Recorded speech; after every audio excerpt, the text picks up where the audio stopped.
Welcome to another episode of Exercise Guide. For today, our focus is on the shoulder press. We're breaking this up into two parts. Our first part is focused on the lower body. Now, what you should be aware of is that in terms of your standing position, there are two main positions. The first one is with your feet shoulder width apart, and in this position, your knees should be slightly bent. By assuming this position, you are engaging the quads with the knees slightly bent, that is, and feet shoulder width apart gives you greater stability relative to them being close together.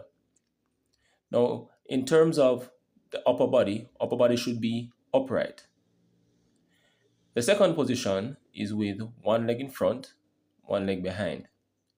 It's critical for you to note that in terms of the leg behind, it should be hip width relative to the leg in front.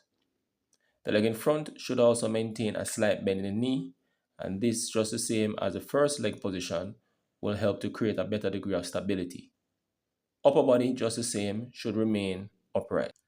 Now for the pressing motion, start position would be your fists, since you don't have any weights in them, that is, basically being clenched and facing each other at the shoulder height.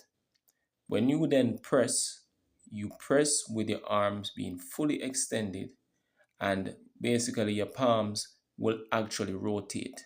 So you will actually see that the palms can go forward, facing forward, that is. And as you go back to the start position, the palms face each other. In terms of the upper body, you want the upper body to remain upright as you go through the pressing motion. This is just the same as if you add weights into your hands. You should keep in mind that in terms of your upper body movement or upper body posture, it should be fully erect and you should not exaggerate, such as tilting back. Doing so places strain on the back itself. So by focusing on full extension, you're basically getting a lot more work into the shoulders.